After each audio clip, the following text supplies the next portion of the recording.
Arnold Palmer needed the win. Charles Frazier needed the publicity. Now that Palmer is a legend and the tournament's a tradition, we might forget the drama that was that first Heritage Classic. When the gallery gathered around 18 to see the Heritage Trophy awarded for the first time, it was sportier, less formal than today. It almost looks like people didn't expect things to get this far. We see a kind of wonder on the faces of Palmer, Frazier, and the staff. Even the Harbortown Lighthouse looks like a tall child still in his pajamas, wearing a hat. The lighthouse was topped out, but only the frame was showing. No walls, no stripes. The throwback look of everything reminds us that Hilton Head didn't become Gulf Island by chance. We had some founding fathers of our own. Their courage and vision make a heck of a good story. It happened right here, and it's true. For 14 months, Arnold Palmer was winless. He had averaged 4 victories a year for 13 years prior to the drought. This new tournament, called the Heritage Classic, might be his chance to turn that around. Charles Frazier was pioneering the very idea of a master-planned community. Making sea pines a natural beauty was part vision, part necessity. More imagination, less capital was the approach Charles had to take, so it may be even harder to recall how uphill Charles Frazier's job was in 1969 than it is to think of Arnold Palmer winless. Imagine a Heritage where the grounds pass was considered pricey at $20, where you could add the clubhouse for $10 more for the whole week.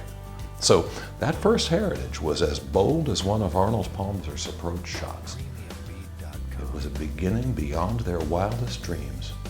After the Heritage, Palmer won another tournament again the next week, and 2 weeks after the first Heritage, the Associated Press named Arnold Palmer Athlete of the Decade. It was said that Charles Frazier sold more property that week than in Sea Pine's first 12 years, and legendary Sports Illustrated writer Dan Jenkins predicted that Harbortown would become known as one of the 10 best courses, old or young, in the entire country. A recent Heritage champion said that coming to Hilton Head the week after the Masters is like playing the Super Bowl and then heading to Disney World. Pure enjoyment. For years, touring pros have looked forward to bringing their families here for Heritage Week because the atmosphere is that special.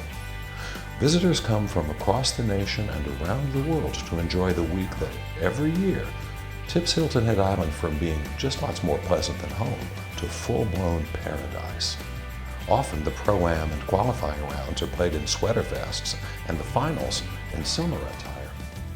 This is the week when Hilton Head Island hits its stride and you can feel the celebration. Someone said that the only folks who enjoy the Heritage more than the pro golfers and the visitors are the Hilton Head Island residents. Just when we think we know how good it is to live here, the Heritage comes again and we're reminded of a whole bunch more. You can see it in the way people walk the course, what they wear, the smiles and laughs. It's not just a tournament. The Heritage is truly a celebration of the season, of this extraordinary place, and of golf itself. It's uncanny how often the tournament all comes down to Sunday, there on the 18th tee, with a breathless gallery watching every gesture, every pause, and awaiting the final drive. The Heritage frequently finishes neck and neck with the winner anybody's guess until that last unbelievably scenic hole. Whether it's this year or in times to come, your visit to the Heritage will stay with you. The memories are made of great golf and a great deal more. You will see professional golfers, guests, and residents all having the time of their lives. And now, you've seen the rest of the story.